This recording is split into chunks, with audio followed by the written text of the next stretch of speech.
Adam, what did you think of From Black? Is that a live-action Disney remake? No, and it's And not. I didn't see it. It's not quite an art house film either. Never even heard of it. It's a Shudder original. I have the like behind-the-scenes documentary on who's the black singer? Rebecca Black. Rebecca Black. Okay. That's not where I thought you were going. Who is the black singer? My mind is going right to Tina Turner, who died. You're like, oh yeah, Rebecca Black. I was trying to put it together as I was saying it. Like, shit, I don't know this crappy pop actress's name. Why did I go down this road? It's not even like a relevant singer. It's the girl who did the Fridays. Why is this swerving into racism somehow? No, so From Black, it stars Anna Camp, who I really like, but she's constantly in stuff that I don't want to watch. I think the last thing I saw her in was Pitch Perfect 1. Yep. But she was great in True Blood. She's a pretty good actress. I had a crush on her for years.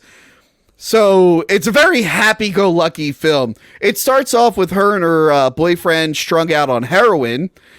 And then her sister, who's a cop, shows up and is like, do you know where your kid is right now? And she's like, no. And it turns out her kid was kidnapped and never found. So right away, it starts off on a cheerful note, I guess. But then years later, she's clean.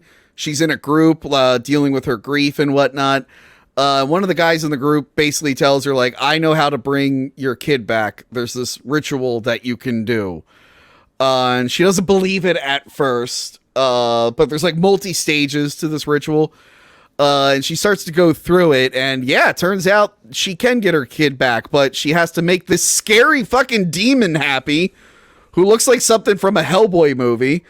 And this guy's an asshole.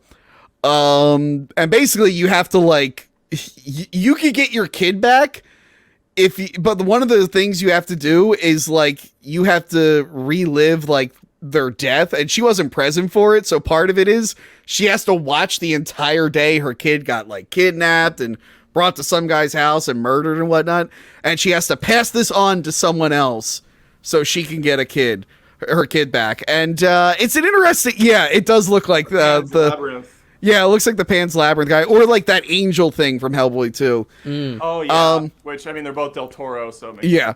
So she's like conflicted. Does she want to like pass this on for a kid? But she's not even sure if she actually will get the kid. She hasn't seen evidence of it working. So she's conflicted about that. Joey, what did you think?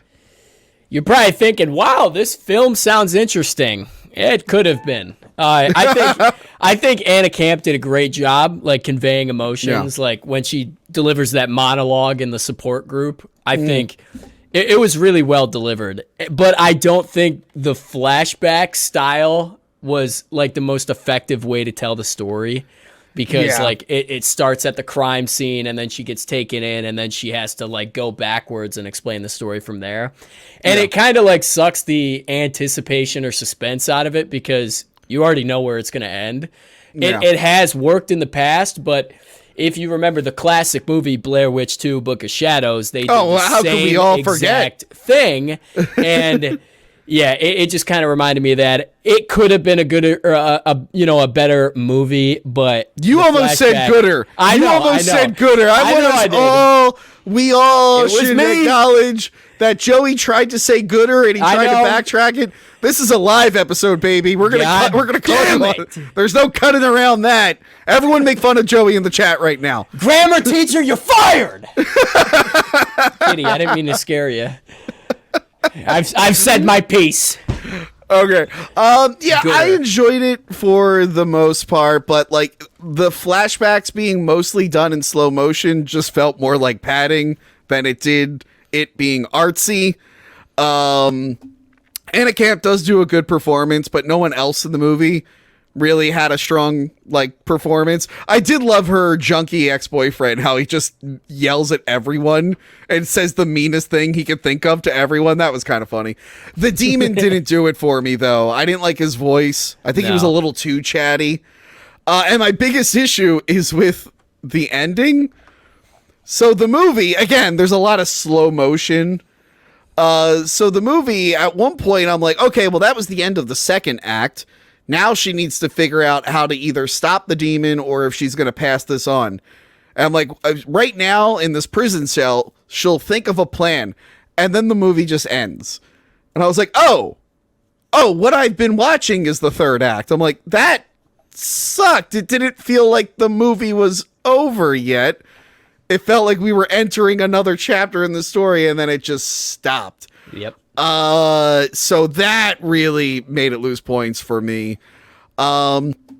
Look, all I could say is if you like Anna Camp, you see a lot of Anna Camp cleavage. Highly recommend that. But other than that, I would probably skip this movie. There's some good cinematography in it, but the demon's not that scary. He's almost a little like, look at him.